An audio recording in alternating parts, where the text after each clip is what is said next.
Salut à tous, bienvenue sur la chaîne Je réfléchis. Alors, désolé pour le petit contretemps, ça fait un moment qu'on ne s'est pas vu, j'ai pas mal été occupé et j'avais d'autres choses à faire, même si j'aurais bien voulu faire des vidéos avec toi.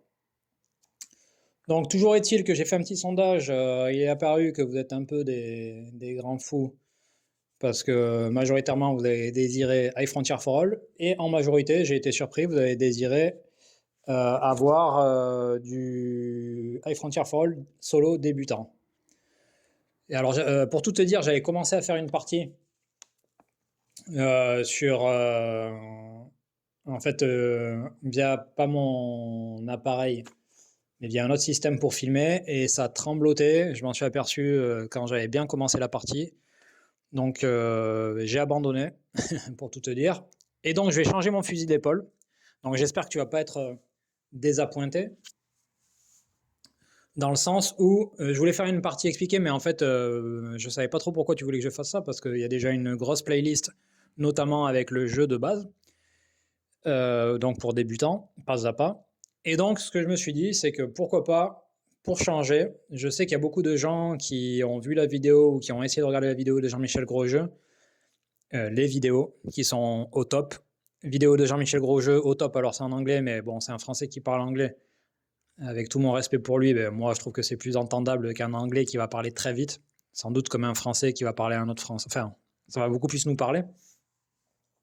Donc si tu es capable d'aller voir les vidéos de Jean-Michel Grosjeu, si tu l'as pas déjà fait, vas-y. Tu as ma playlist, mais avant de parler de ma playlist, je vais aussi parler de la vidéo de Chaps, qui présente les frontières de manière assez exhaustive, dont j'ai déjà parlé, et également ma playlist qui est on va dire dans la continuité, parce que c'est plus une partie, des parties expliquées, pas à pas, sans et avec module, etc.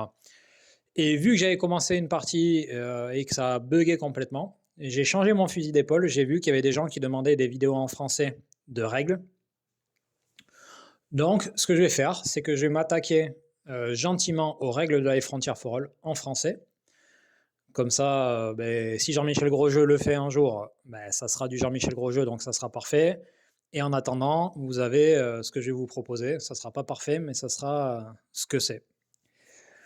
Alors, ça va pas être du plagiat parce que je vais quand même, je vais le faire à ma sauce et je me suis juste inspiré un peu du sommaire pour avoir un peu un genre de scénario, on va dire. Comme ça, ben, les gens qui voudraient voir plus en détail si j'ai oublié des choses, ils peuvent aller voir la vidéo de Jean-Michel Grosjeu. S'il sort jamais la vidéo, ben, vous aurez de quoi faire. Et puis ça va être à ma sauce, hein.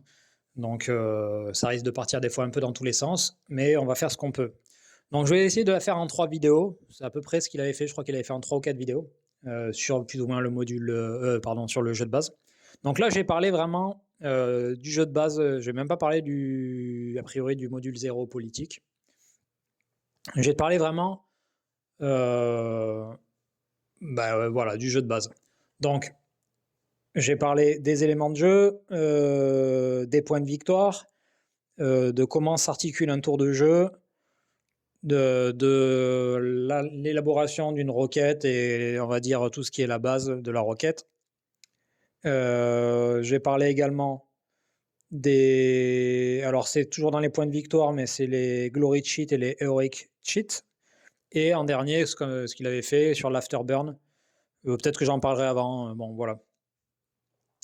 Donc, les éléments de jeu. Alors là, c'est le playmat qui est balèze, hein. Je vais pas tout le montrer, mais il est balèze. La carte, elle doit aller. La carte normale, elle doit faire ça en fait. Donc, il faut vraiment avoir une grande table. Tu as des éléments, des pions comme ça, hein. On y reviendra, ça s'appelle les Glory Cheats. D'autres pions ici, donc en contrebas là. Tu as tout ce qui est les pions plastiques, cubes en bois. Donc, représentation de la fusée. J'essaye de voir parce que je suis pas trop forcément. Des pions en bois qui peuvent représenter des colonies. Ça va être des dômes. Est-ce que ça va faire le point ou est-ce que ça va m'emmerder? Bah, c'est des petits dômes en bois. Des petits carrés, des petits cubes en bois, ça va être des usines factory. Et des petits disques comme ça, de chaque couleur par rapport à ta faction. Ça va être quand tu vas prospecter les sites, on va y revenir. Ça, c'est par rapport à tes outposts, à tes postes avancés. Et tu as des trucs aussi, on va dire, comment dire, des disques, mais rouges comme ça, translucides, qui seront, ça s'appelle des busted discs ou des seniority discs. Donc, quand ça sera ici, ou busted disc, c'est quand c'est sur la table. Busted disc, c'est un peu des trucs qui sont cramés, endommagés. Et les seniority discs, c'est par rapport à la durée comment dire, d'un cycle, sachant que tu vas jouer un cycle dans ce jeu. Un tour, tu vas jouer plusieurs tours. En gros, un tour, ça va être une année. Et quand tu auras fait 12 tours, tu auras fait un cycle. Donc, tu vas bouger ton seniority disc. Ils appellent ça en anglais. Voilà. Également, tu vas avoir des cartes, plus ou moins si tu vois avec les modules. Bon, là, on est avec le jeu de base, qui vont représenter différentes choses. Thruster, c'est propulseur. Réacteur, réacteur. Générateur, générateur. Radiateur, c'est pour refroidir. Robonaut, c'est pour prospecter et pour aider à industrialiser. Et refinery, c'est on va dire, un début un élément de ton usine. Chacun aura un code couleur. Je vais y revenir. Tu as également, très important, les petites billes bleues, les blue beads, comme ils disent en anglais. Donc ça va être de l'aqua, donc c'est de l'eau qui représente soit ton carburant, soit de l'argent, en gros. Voilà. Donc sur ta map, est-ce que je vais arriver? Ouais, sur ta map, tu vas avoir des glory sheets. Il y en a un ici. En fait, c'est lié au symbole. Je sais pas, j'espère que tu vois bien. En fait, tu as des zones héliocentriques. Tu vois qu'il y a des zones de plusieurs couleurs. Les zones héliocentriques, c'est des zones qui sont hélios, c'est le soleil, si je ne m'abuse, et centrique, donc le soleil est au centre. Et donc, c'est des zones qui vont être plus ou moins proches du soleil, qui vont avoir des répercussions sur différentes choses. On y viendra plus tard. Et tu pourras ramasser des petits trucs là qui vont te donner des points. Également, ici, sur le plateau de jeu, tu as un marché où tu vas mettre des billes au départ sur la position initiale, et ensuite, suivant la présence d'usines à certains endroits, tu vas bouger, ça va donner une valeur à des choses que tu vas créer dans l'espace. Donc ça, c'est les éléments du jeu, on va dire. Je pense que si j'ai oublié quelque chose. Alors, on va dire que celui-là, tu le laisses de côté, là, je le dégage. Ça, c'est le Sunspot Cycle, donc c'est le truc de cycle solaire en français. Et ça, on va dire que c'est ton player mat, donc un truc qui t'appartient à toi, chacun en a un. Quand tu vas jouer avec des modules, il y aura plus de choses qui vont s'accumuler, etc. Donc ça, c'est ta zone de jeu. Ça, moi, je l'avais rassemblé parce que c'était pour quand j'ai commencé la partie qui a bugué là. Mais en gros, c'est ça le principe. Donc, comment on gagne? On gagne. Alors, avec Frontier, il faut savoir que c'est un jeu qui va être compétitif, qui peut être coopératif, mais c'est vraiment un jeu bac à sable, surtout si tu n'as pas certains modules comme le module 4 où ça va t'apporter des contrats et donc ça peut un peu t'aiguiller quand tu débutes. Il faut vraiment voir ça comme est-ce que je peux aller là, est-ce que je peux faire ci, est-ce que je peux faire ça, ou est-ce que je peux faire un maximum de points dans un temps imparti, sachant que le temps imparti, une partie normale, on va dire simple, c'est 4 seniority discs que tu as placés au centre, et chaque seniority disc, ça représente 12 ans. Là, tu as 12 ans en fait. Donc 12 x 4, ça fait 48 ans. Et tu peux aller jusqu'à, en partie longue avec les modules, etc., tu peux aller jusqu'à 7 cycles. Et là, ça fait 84 ans. Donc, les points de victoire, on va dire que c'est un objectif. Mais voilà, en fait, que tu gagnes ou que tu perdes, pour moi, il ne faut pas se dire ah, j'ai perdu, ou je me suis fait exploser, ou j'ai pas réussi à faire. Voilà, en fait, c'est vraiment un jeu thématique, il faut apprécier le jeu tel qu'il est plutôt que chercher absolument à gagner, selon moi. Après, il y a des gens qui sont très compétitifs sur ce jeu-là, notamment, je le vois sur le Discord officiel. Tu verras midi à ta porte. Comment on gagne? Parce que tu vas me dire, bon voilà, je me suis amusé, j'ai baladé ma fusée, mais comment je gagne? Ce qui va compter, ça va être tous les éléments de ta couleur, donc que ce soit des pions fusées, un pion fusée ou des disques, etc., qui vont être sur le plateau de jeu. Déjà, ça va valoir des points. 1 point précisément. Si également tu as des glory cheats face visible ou face cachée, ça va te rapporter, tu vois, alors, soit ça te rapporter 1 point, si tu l'as ramené comme ça, ou 3 points si tu as réussi à le ramener de ce côté. On y viendra plus tard. Également, tes factories, tes usines, tes pions vont compter des points, mais tes usines vont te rapporter un nombre de points spécifiques à la valeur marchande, que ce soit du carbone, de la pierre, du métal ou des choses comme ça, qui seront liées en fait, on le verra plus tard, on va dire ça va être la valeur marchande des matériaux, et donc tu as des usines qui correspondent à cette valeur, à ce matériau-là, donc la valeur marchande, et donc les points de victoire équivaudront à temps. Tu peux avoir aussi ce qu'on appelle des héroïsmes sheets, ces trucs en bas, et ça c'est plus quand tu joues en multijoueur, mais tu vois, bon, je te le montre en rapide, mais là tu as des choses, tu vois, devastating event, donc événement dévastateur, perte de vie humaine, etc. Ou parce que, mais voilà, ça c'est la médaille en chocolat, tu vas dire au gars, bon, t'es mignon, tu t'es fait démonter, tu as perdu des astronautes ou des humains dans l'espace, on te donne ça, ça va te rapporter 2 points, sachant qu'elles rapportent toutes 2 points. Tous les héroïsmes sheets, ils rapportent tous 2 points. Est-ce que j'oublie des choses? Tu as aussi, bon, j'en parle pas, mais quand tu auras des modules suivants, notamment le politique, tu vas pouvoir accumuler d'autres points. Tu as également, dans ce jeu, des sites. Ça s'appelle des sites, en fait, tous les sites, là. La Lune, etc. On va y revenir en détail, mais tu vois qu'ils ont tous un chiffre, une lettre, des symboles, et éventuellement, tu vois, je sais pas si tu vois là, mais là, il y a une petite feuille, là aussi, là, tu le vois pas, mais en gros, les feuilles, ça veut dire que c'est un site astrobiologique. Tu as un autre site, je sais, tu vas pas le voir, je pense, mais en gros, tu as un autre site, tu regarderas si tu as la map sous les yeux, tu as un autre site, Cérès, qui lui, on dirait qu'il a des petites vagues à côté. C'est un site, il y a des sites sous-marins, donc ça va te rapporter plus de points. Bon, ça, il faut regarder quand tu fais le décompte, ta lettre de jeu, hein. Surtout si tu l'as en français, tu auras toutes les. Tu fais ton décompte, en fait, je vais dire bêtement et simplement, sans trop te prendre la tête. Donc, ça, c'est tous les moyens, en fait, d'avoir des sites astrobiologiques, d'avoir des sites sous-marins, d'avoir des factories.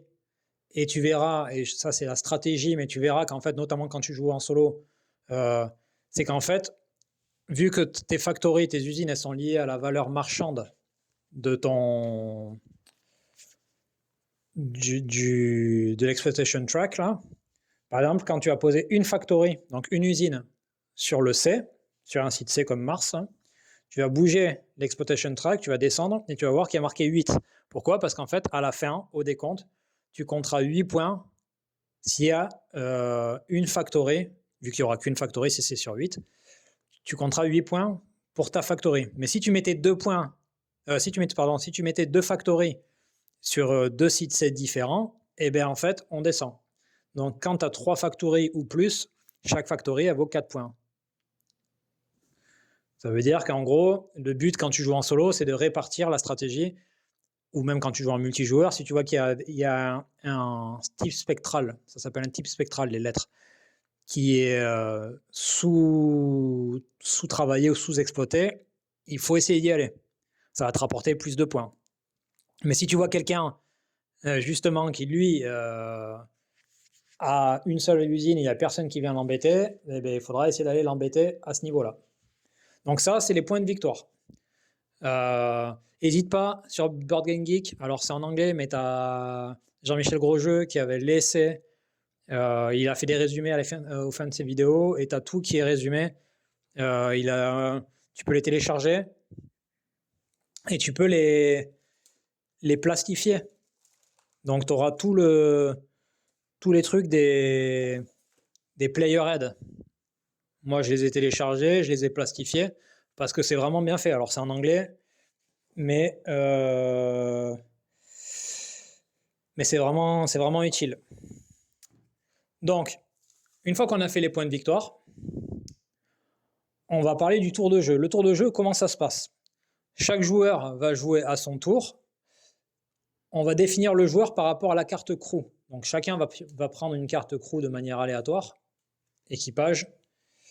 Et il y a je ne sais pas si tu vas arriver à le voir. Est-ce que ça va faire le point ou est-ce que ça va me faire chier? Attends, on va essayer d'aller le chercher. Voilà, tu vois là, il y a la lettre B. Ça veut dire qu'en fait, chacun aura une lettre. Si tu joues tout seul, ben, tu seras premier joueur, mais si tu as la lettre, on va dire l'une des premières lettres, c'est toi qui commences. Si tu as la première lettre avant tout le monde.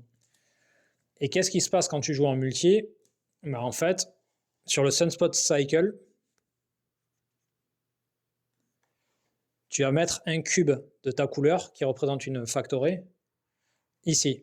Et ça veut dire que tu vas être premier joueur pendant un cycle entier. À la fin du cycle, toi, tu vas décider qui c'est qui joue en premier joueur. Après, il peut y avoir des variantes, etc., notamment quand tu joues en solo, et notamment avec le module politique 0. Tu as une variante, et en fait, tu vas mettre un busted disk à la place, parce qu'en fait, tu vas rajouter sur l'assemblée politique un cube, donc bon, c'est une petite variante, tu t'en fiches. Tout ça, toujours est-il que si tu joues à plusieurs, si tu joues tout seul, tu t'en fous, c'est toujours toi qui vas enchaîner tes tours. Si tu joues à plusieurs, c'est de gauche, en fait tu vas jouer, ensuite la personne à ta gauche, ensuite la personne à ta gauche. On a fait un tour complet parce que tout le monde a joué, boum, on décale. Boum, on décale, et ainsi de suite. Ok. Qu'est-ce qui se passe pour un tour de jeu ou pour le tour d'un joueur? Le tour d'un joueur, la personne, elle peut bouger un spacecraft. Alors, tu as différents types de spacecraft, mais avec le jeu de base, c'est ta fusée. Donc, tu vas faire ton mouvement. Tu ne peux pas entrecouper ton mouvement. Tu fais un mouvement de A à Z, et quand tu as terminé ton mouvement, tu ne peux pas faire de mouvement. Ensuite, tu peux faire une opération, ce que j'appelle opération payante, et des actions gratuites. Et là, tu peux en faire autant que tu veux. Sachant que tu peux faire une opération, tu as fait ton mouvement avant, tu as fait une action gratuite ou deux avant, ton opération, et ensuite des actions gratuites après. Ça, c'est pas un souci. C'est juste que ton mouvement, par contre, tu peux pas le couper. Tu peux pas le stopper pour le reprendre. Ok, donc ça, quand tu as fait ça, par exemple, un exemple tout con, je vais faire une opération, je vais acheter quelque chose sur le marché, une enchère, ou l'acheter solo si je suis tout seul. J'ai fait mon opération payante. Ça, c'est une opération payante. On va y revenir dans la deuxième vidéo. Ensuite, je fais mon mouvement. Et ensuite, je vais faire une action gratuite sur ce site-là, de créer un poste avancé, un outpost, et de laisser du matériel. Et donc, l'action gratuite, ça sera du cargo transfert. Création d'outpost, cargo transfert. On va y revenir. Donc ça, c'est le tour d'un joueur. Et donc, quand tout le monde a fait son tour, et bien évidemment, on avance une année supplémentaire sur le Sunspot Cycle, et il peut se passer des choses. On reviendra sur le Sunspot Cycle plus tard, parce que je pense que je voulais t'en parler dans une vidéo suivante. Mais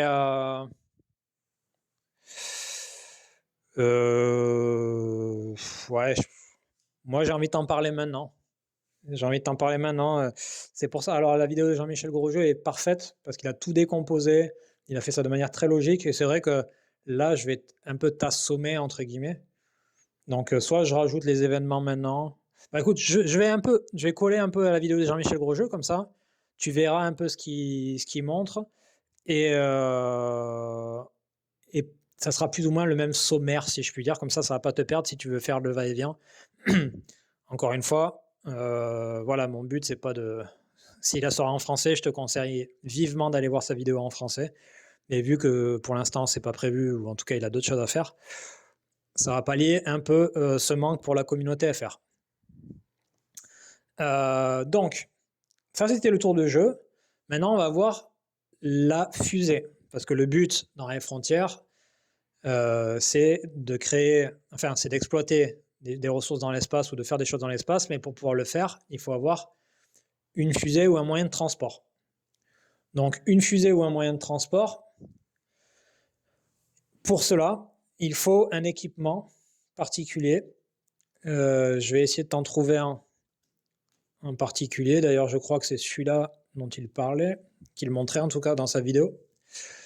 Tu as besoin de ce qu'on appelle un thruster. Donc en français, c'est un propulseur. Pourquoi? Parce qu'il y a ici un triangle de poussée. Ce triangle-là s'appelle un triangle de poussée, un thrust triangle en anglais. Et donc ça, c'est la base de ta fusée.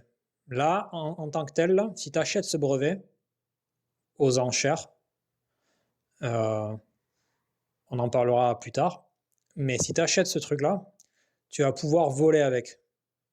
Elle a pas besoin de, elle est autonome en fait. Ok.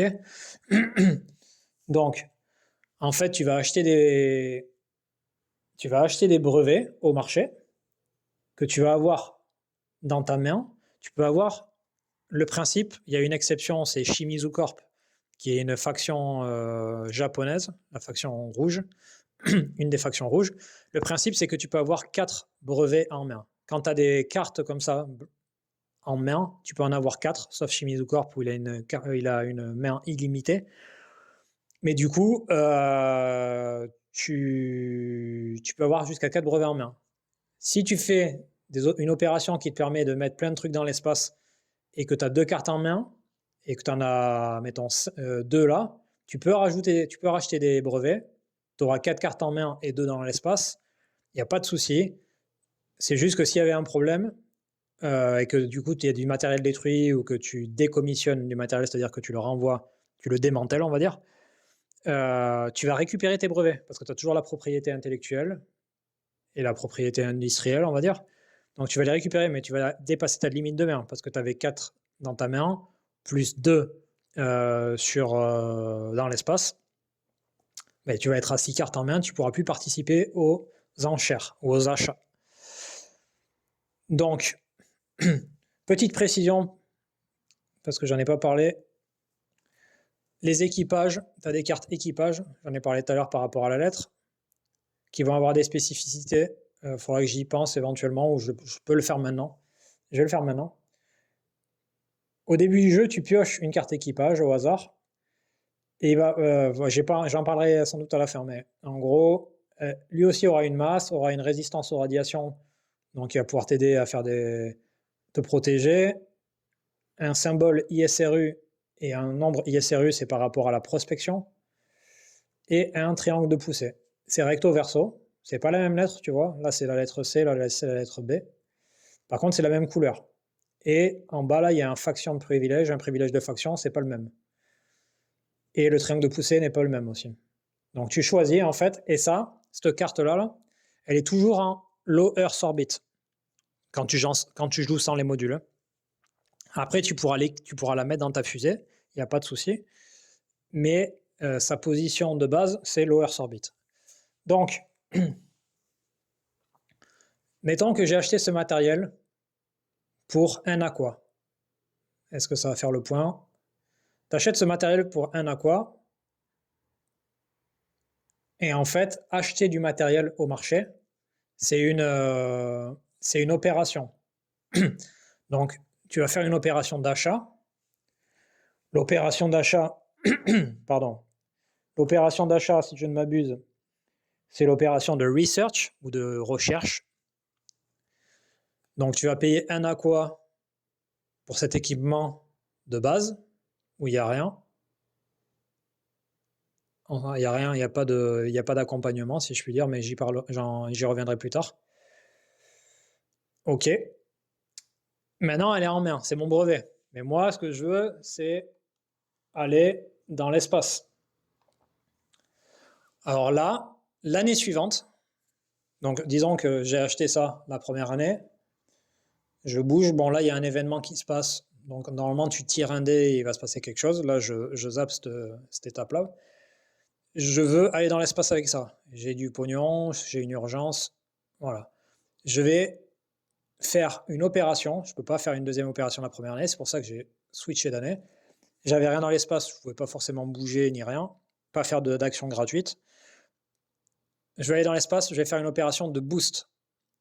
Donc une opération de boost, c'est que je vais payer le coût de la masse. Donc là, c'est 0, donc je vais payer 0, parce qu'en fait, c'est tellement léger que je peux l'envoyer pour vraiment peu cher. Et où c'est que je l'envoie? Je l'envoie en low Earth orbit. OK?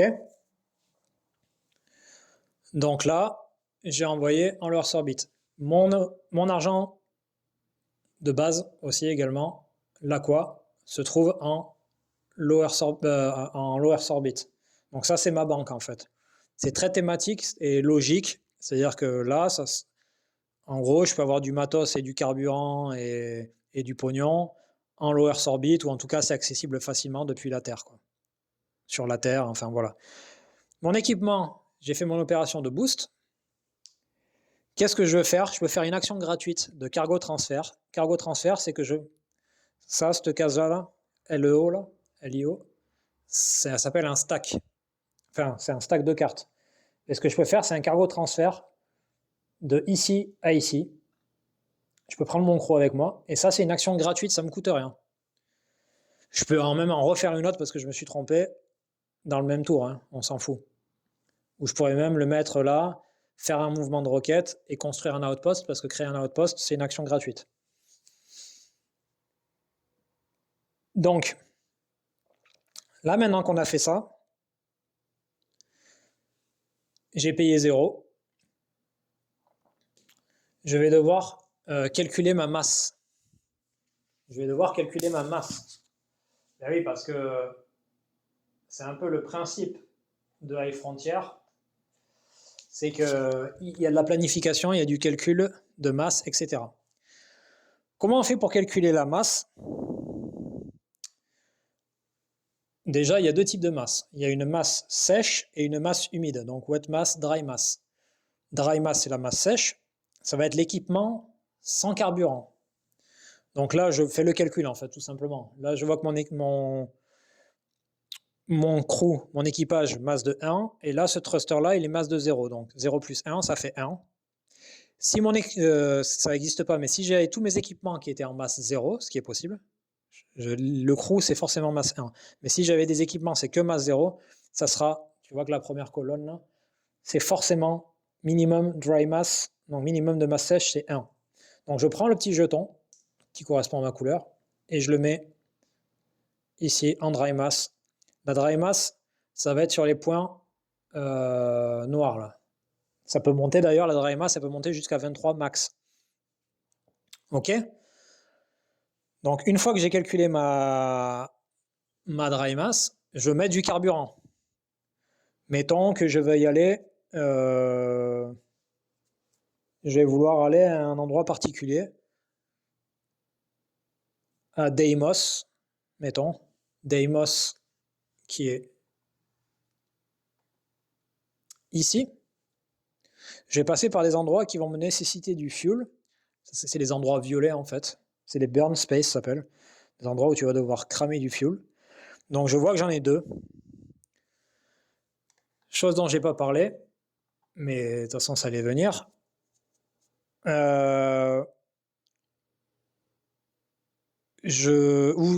On s'en fiche en fait. Même disons que je vais aller juste sortir de la LIO.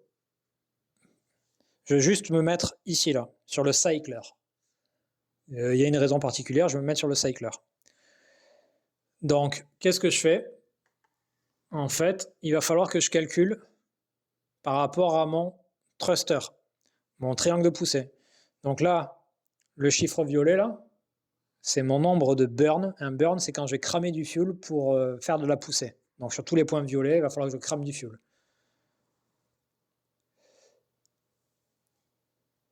Donc il va falloir que je crame du fuel. Et sur tous les points violets. Donc, là, je vois que mon thruster, là, ce type-là, là, le SolarMOS, il a ça s'appelle 3 thrusts, on va dire, 3 base thrusts, un thrust de base. Et chaque thrust, ça va me coûter 4 de fuel. Donc ça veut dire que moi, je sais par exemple que je veux un burn, par là, je veux aller au cycler, ça veut dire qu'il me faut 4 de fuel. Donc moi, je vais te le faire vite fait parce que je sais où c'est que je veux en venir. J'ai juste utilisé un de mon aqua que j'avais en LIO. Je vais prendre mon wet mass ici là. Et vu que j'ai rajouté, je vais suivre la ligne rose, les pointillés en fait. Quand tu ajoutes du fuel, tu suis les pointillés roses. Tu le vois peut-être pas, mais il y a des pointillés roses. Et quand tu veux décharger du fuel, quand tu veux cramer du fuel, tu vas suivre la ligne noire. J'ai fait une vidéo d'ailleurs sur le fuel, spécifique au fuel, sur les steps de fuel, etc. Je te conseille de regarder, ça dure 10 minutes peut-être, mais bon, j'essaye de creuser plus en profondeur sur ça. Donc pourquoi? Et c'est parce que ça va me permettre de faire un burn, de burn. En fait, tu vois, je vais suivre les cases blanches là, et en rentrant dans une case blanche, c'est un burn. Une deuxième case blanche, un burn. Et en fait, tu vas t'apercevoir que, en regardant un peu, plus ta masse elle va être importante, plus tu vas cramer du fuel en fait. Tu vois là si je crame du fuel, j'ai 1, 2, 3, 4, 5, 6, 7, 8, 9 steps de fuel. Alors que si ma masse était là, tu vois, si par exemple ma masse était ici, là, ma dry mass et ma wet mass, et que je rajoutais juste un aqua, je suis cette ligne-là en fait. En fait, tu rajoutes toujours de gauche à droite. Hein. Donc là, je rajoute un aqua, 2 aqua, 3 aqua, 4 aqua, 5 aqua. Ben là, tu vois, j'ai qu'un burn en fait, parce que je suis trop lourd. Alors que là, mettons, si je rajoute un aqua, j'ai tout ça. J'ai les 9 steps de fuel. Mais si je rajoute 2 aqua, j'en rajoute encore 1, 2, 3, 4, 5, 6. Donc j'aurai 15 steps de fuel. Et ça, c'est lié à ma masse totale. Donc là, bon, moi, on y reviendra, si je ne m'abuse, par rapport au carburant. D'ailleurs, il avait inversé quelque chose ou c'est moi qui ai inversé. Bon, bref. C'est qu'une fois que tu as fait ça, tu sais où tu veux aller, tu sais le nombre de burns dont tu vas avoir besoin. J'en ai 3 maximum par tour. Et chaque burn va me coûter 4 de fuel. 4 steps de fuel. Donc moi, je sais que par exemple, par rapport à ce que je veux faire, là, aller dans le cycler, je sais que j'ai besoin que d'un burn, donc j'aurai besoin de 4 steps de fuel. Je sais que j'en ai 9. J'ai calculé. Nickel. Par contre, tout ça, ça va avoir des répercussions sur ce qu'il appelle le thrust, donc la poussée. Tu as un base thrust, mon thrust de base, c'est 3, lié à mon propulseur. Mais une fois que je vais mettre du fuel, il y a peut-être des modificateurs solaires. Là, il y a un modificateur solaire, mais on y reviendra sur les symboles comme ça. Le poids, l'afterburn, qui est le chiffre ici, en orange, ça peut avoir des répercussions. Ça peut avoir des répercussions, ça veut dire que ça peut augmenter mon net thrust, mon thrust net, et pas le base thrust, ou ça peut le diminuer, et ça peut me mettre dans l'embarras. Donc, moi, mon base thrust, il est de 3. Donc, tu vois, là, j'ai bougé, je l'ai mis sur 3. Ici, là, alors peut-être que tu vois pas très bien, mais ici, il y a écrit WISP plus 2. Ensuite, il y a écrit probe plus 1 net thrust, scoot plus 0, transport, et en fait, c'est lié aux couleurs. Donc, plus tu es lourd, en fait, ensuite, tu vois, par exemple, si je suis dans le bleu foncé, là, il y a marqué TUG-2 de net thrust. Ça veut dire que, tu vois, je suis lourd, et du coup, ben, ça t'empêche d'aller vite, quoi. Et ça peut avoir des conséquences négatives.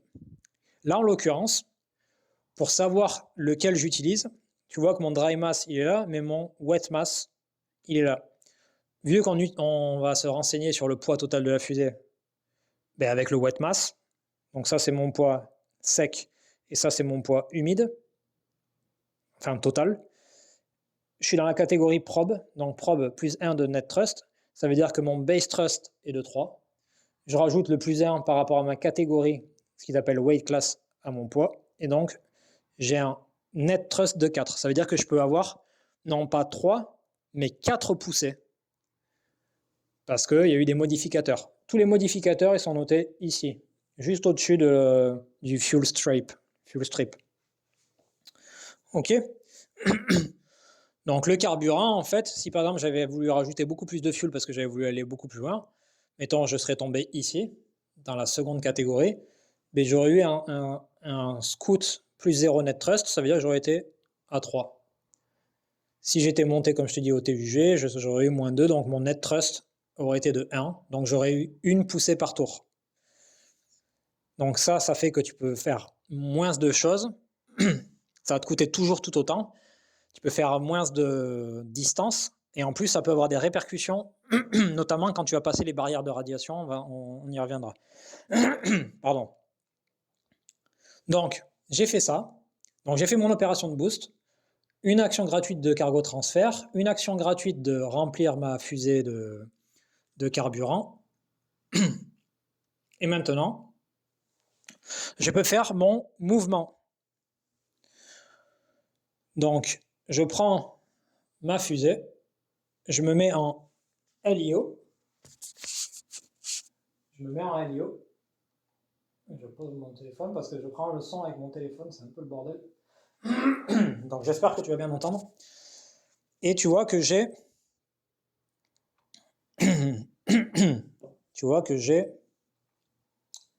3 de net thrust. Donc on va aller par là-bas.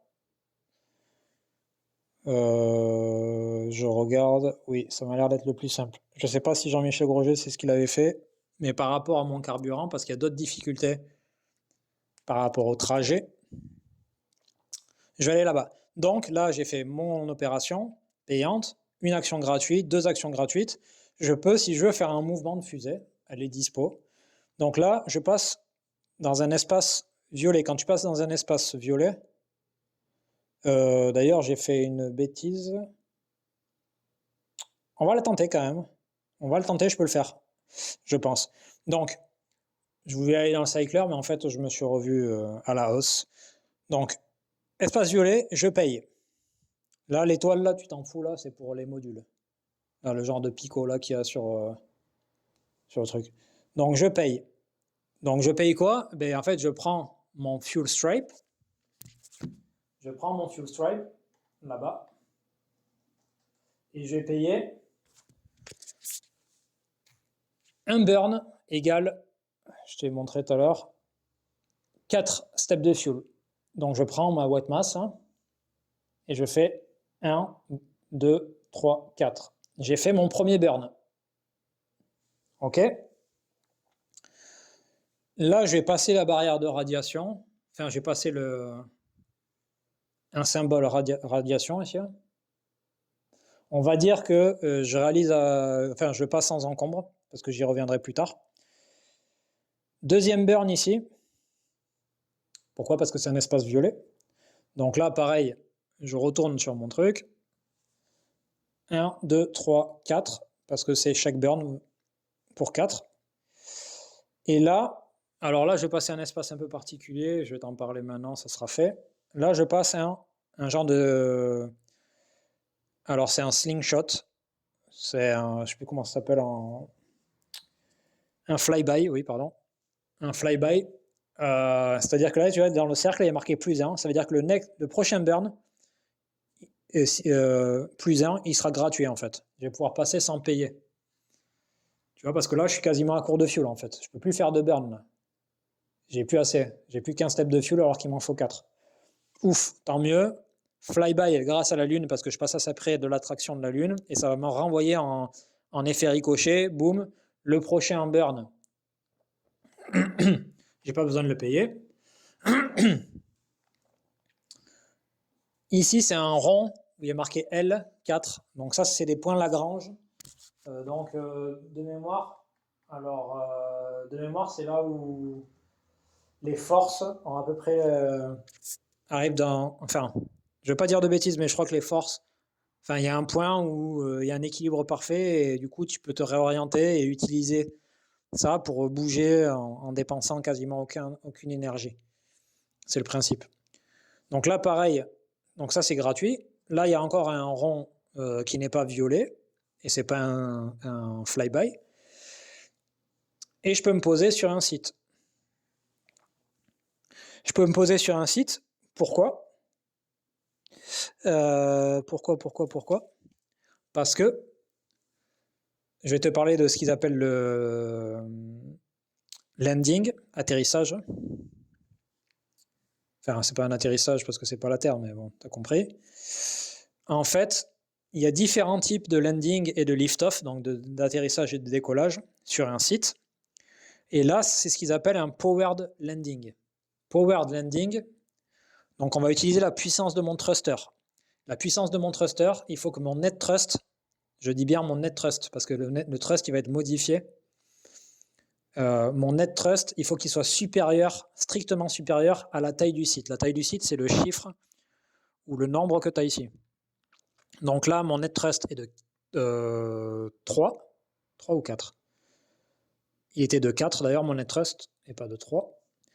Supérieur, strictement supérieur à 1, ça veut dire que je peux me poser sans encombre. Il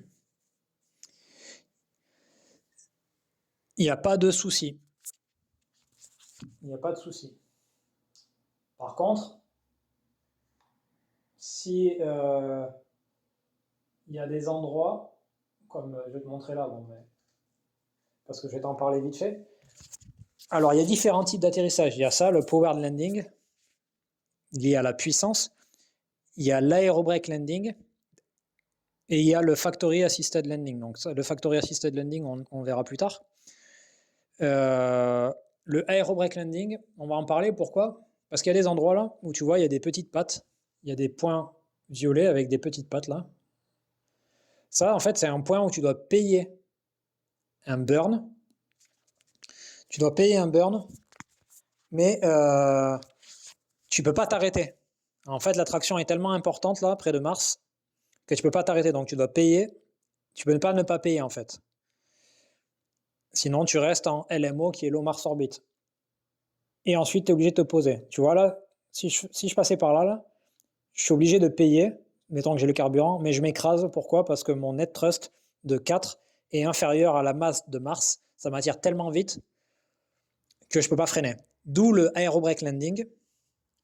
Le aerobrake landing, ici, c'est c'est une spécificité, une spécificité des sites avec atmosphère. Les sites avec atmosphère, c'est les sites avec des nuages. Tu en as plusieurs, Mars, tu en as plusieurs dans le système solaire. Ça veut dire que là, il y a des petits parachutes. Je peux choisir de passer par là. Tu vois que c'est pas violet, donc du coup, ça va pas me coûter du carburant. Et donc, je pourrais me poser là sans encombre, même si mon net thrust est inférieur à la masse du site. Par contre, je dois tirer un dé de danger, donc un hazard roll en anglais. Je dois tirer un hazard roll, et si je lance un 1, ma roquette, elle se crache en fait. Je sais pas, mon parachute, il s'est pas bien ouvert, il y a eu un problème. Ma fusée explose.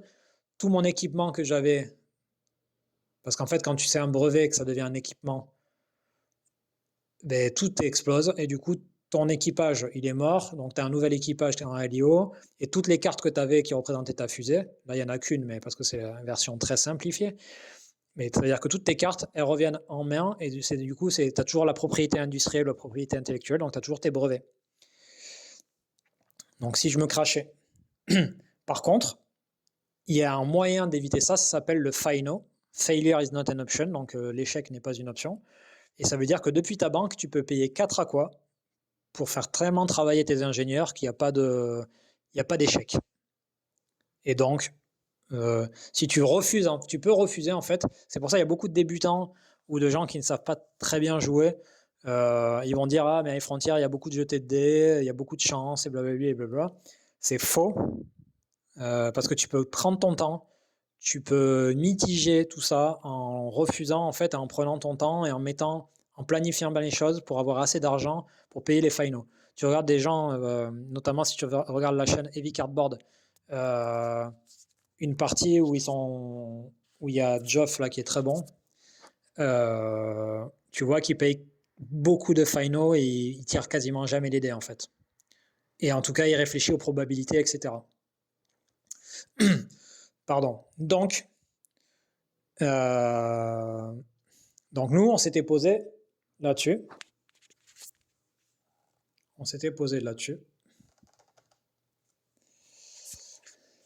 Et donc voilà, c'était le aero brake landing. Je voulais t'en parler parce que c'était un truc un peu. Il y aurait un troisième type d'atterrissage qui est assisté par Factory, mais on en parlera quand on parlera de la Factory dans la vidéo suivante. Donc là, je me suis posé, ça arrête mon mouvement est terminé. Année suivante, on bouge le cube sur le Sunspot Cycle, là, je ne sais pas si tu te rappelles, en bas. Hop, ici, là. Année suivante, et donc on enchaîne, si tout le monde a joué, évidemment. Et donc, maintenant, si, par exemple, je veux redécoller, parce que bon, c'est bien mignon, là déjà, je me suis posé avec mon équipage, et vu que j'ai amené un équipage humain sur zone, je prends ça. Il n'y a personne qui est venu avant moi dans cette zone héliocentrique. Donc je prends le Glory Cheat et je le mets sur ma fusée, enfin sur mon équipage. Face cachée pour l'instant. Si j'arrive à ramener ça avec mon équipage vivant, il y a ce qu'ils appellent une ticker tape parade. Donc une parade, on va dire, dans les rues pour célébrer ça. Et je pourrais le retourner face visible et donc je ferai plus de points. Bon, mais pour pouvoir faire ça, il faut que je redécolle. Imaginons que, bon, on parlera du refueling, etc. Imaginons que j'ai refuel ma fusée, donc j'ai de nouveau de quoi rentrer. Je dois recalculer mon thrust. Je dois recalculer mon thrust, et là je vais parler d'ailleurs de quelque chose d'un peu particulier. Donc, c'est toujours le même principe. J'ai un net thrust j'ai un base thrust de 3, toujours sur la carte. Mon poids, je suis toujours impropre, donc je prends un plus 1. Par contre, sur ce thruster, ça c'est mon thruster que j'ai décidé de choisir, là, parce que tu peux en avoir plusieurs dans ta fusée et en sélectionner un et pas un autre. Tu vois d'ailleurs, mon crew a un thrust triangle. Je veux pas que ça soit lui. Ça coûte trop cher. C'est 15 de burn, mais par contre chaque burn c'est 10. C'est très puissant, mais c'est très, très coûteux. Là, il y a un symbole soleil au milieu, là. Un symbole soleil, ça veut dire qu'en fait, je suis soumis à l'énergie solaire. Et en fait, ici, là, sur les zones héliocentriques, tu vois ici, là, il y a par exemple Terre plus 0, Vénus plus 1, Mercure plus 2. Par contre, Mars là-bas est marqué moins 1, moins 2, moins 3. C'est-à-dire que là, quand tu vas devoir entamer de nouveaux mouvements, tu récalcules ton thrust, ton net thrust, mais vu que lui, il prend en compte le solaire, et bien en fait, il va être impacté par le solaire. Alors, tu as plein de net thrust, tu as plein de thrusters, plein de propulseurs, comme celui-là par exemple. Il n'y a pas de symbole solaire, tu vois, il s'en fiche. Donc lui, il va rien changer, c'est toujours le poids, etc., qui va faire que ça va changer quelque chose. Là, je te parle d'une petite particularité du solaire. Pourquoi? Parce qu'en fait, du coup, moi, je suis dans la zone de Mars là-bas, il y a marqué moins 1, ça veut dire que mon net thrust, c'est marqué dans les modificateurs ici. Et bien, je perds moins 1. Donc, j'ai un net thrust de 3. 3, strictement supérieur à 1, ouf, je peux décoller. ouf, je peux décoller sans encombre. Et je peux décoller sans utiliser de fuel. Pourquoi? Parce que tu vois que le prochain space, le prochain endroit là, c'est un point Lagrange et il n'est pas violet. Donc ça veut dire que je peux décoller sans dépenser de fuel. J'aurais pu décider d'utiliser mon équipage comme thrust triangle, comme triangle de poussée, comme propulseur. Ça peut arriver des fois parce qu'en fait, tu as une poussée avec ton thruster de 1. Donc tu ne peux pas décoller parce que 1 égale 1, c'est pas strictement supérieur. Donc tu vois, j'aurais pu décider d'utiliser ça. Je suis à 15, je dépense pas parce qu'il n'y a pas de point, il n'y a pas de cercle violet pour l'instant. Par contre, il aurait fallu que je m'arrête et que je fasse tous les calculs et que je change de thruster en fait. Si j'avais voulu changer de thruster, parce que sinon j'ai passé par des points violets, ça va me met dans l'embarras. Donc là, ben pareil. En fait, on refait la machine arrière, sans inverse. Point Lagrange, un burn que je peux payer directement ici. Donc moi, je sais que chaque burn, c'est 4. C'est le thrust qui change. Ça sera toujours la même chose, à moins que j'ai des équipements qui modifient ma consommation. Pour l'instant, ce n'est pas le cas là, c'est vraiment l'exemple simple. Donc 1, 2, 3, 4 steps de fuel. Flyby, comme tout à l'heure. Donc là, ça veut dire que le prochain burn sera gratuit.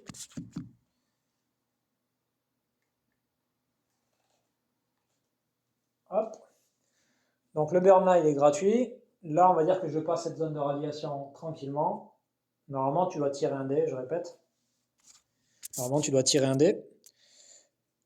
Deuxième burn que je vais payer et je rentre en lower orbit. Je suis quasiment à court de fuel. Lower orbit, j'ai rien à payer, c'est un cercle incolore, on va dire. Boum.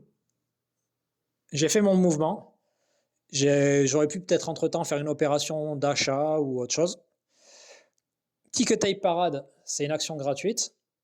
Je prends ça, je le retourne parce que mon équipage est rentré en vie avec la preuve qu'il a été le premier équipage humain à aller dans cette zone héliocentrique. Incroyable, tout le monde est content. Donc ça, c'est tu vois, le fait de ramener des glory cheats, on va dire des points de gloire, ça peut te donner des points plus ou moins importants. Celui au fond là, la zone de Neptune, c'est 6 points si tu arrives à la ramener avec ton équipage vivant. Donc c'est vraiment intéressant.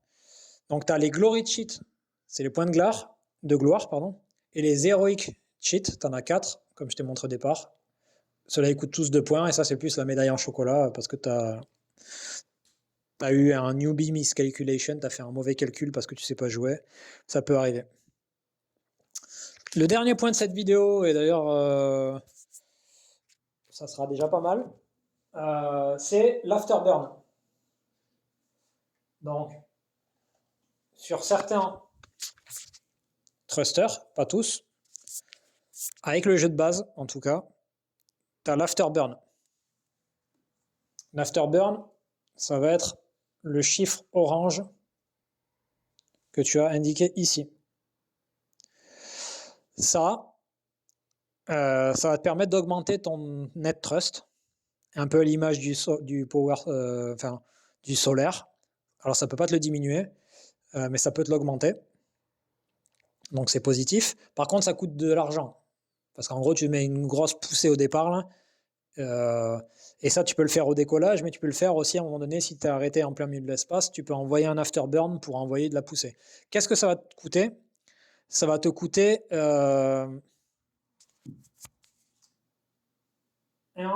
en fait, ça va te coûter un step de fuel entier. Ou 2, d'ailleurs. Ça va te coûter 1 ou 2 steps de fuel, ou 3, ça dépend de ce qui a marqué sur... ça dépend de ce qui a marqué sur ton thrust triangle. Alors, tout simplement entre guillemets, là, mettons que j'ai cet équipement-là. Oups, pardon. Ici, il y a marqué 2. Pour une raison quelconque, j'ai envie de mettre un afterburn.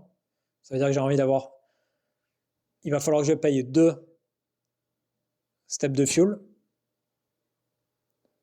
Ou 2 aqua. Je crois que c'est 2 aqua. Je crois que c'est 2 aqua que tu dois payer, pardon. Pas 2 steps de fuel. Il faut que je vérifie. J'ai un doute sur ça. L'afterburn, j'ai un doute. Je crois que tu dois payer 2 steps de fuel entiers pour avoir plus 1. Donc ça, c'est le coût. Sur le jet de base, ça, c'est le coût. Donc tu vas devoir payer 2 pour avoir plus 1 sur ton net trust. Et il y a certaines cartes. Alors, je crois que ça peut monter à 3. Mais tu as certaines cartes. Enfin, certains propulseurs. C'est 1. Là, tu vas devoir payer 1 pour 1. Donc c'est pas mal. Enfin, 1 pour 1, c'est mieux que 2 pour 1, quoi. Ça va juste augmenter ton net trust. Et en fait, mais quand tu vas faire la manip, par exemple, si tu es ici, là, tu vois, si tu es comme ça, tu dois faire, pour ton afterburn, en fait, tu fais tac, 1, 2, parce que j'avais celui-là où il y a marqué 2, celui-ci, là. Et du coup, ça veut dire que mon afterburn fait que, temporairement, j'ai plus de net trust. Mais c'est vraiment temporaire, c'est-à-dire que le tour suivant, je vais recalculer mon truc et j'aurai plus d'afterburn. J'ai recalculé mon trust et j'aurai plus d'afterburn à moins que je repaye encore. Ce qui peut vite arriver très cher. Voilà, voilà. Bon, j'espère que ça a été. J'espère que le son sera pas trop dégueu. Ça, c'est la première partie des règles High Frontier for All, jeu de base en français. Ça, c'était la première vidéo. Déjà, ça va durer, je pense, 1 heure, je crois. J'ai cru voir sur l'enregistrement. La seconde vidéo, on va parler de toutes les opérations, de toutes les actions gratuites. Je ferai un petit listing. Et également des décollages, atterrissages assistés avec Factory, parce que là, on aura vu tout ce qui est industrialisation, création de Factory. Et sur la troisième vidéo, on va voir un peu plus les particularités. Alors, tout ce qui est dirt fuel, donc c'est un fuel qui est un peu particulier, c'est pas de l'aqua. La voile solaire, certains trucs, je reparlerai éventuellement du côté, justement, modificateur solaire ici, du calendrier, spot cycle, et donc des événements des différentes couleurs. Voilà, de l'importance de la négociation en multijoueur, enfin. Voilà. Voilà en gros pour la première vidéo. Écoute, j'espère que tu ne seras pas trop désappointé parce que pour ce changement un peu de façon de faire.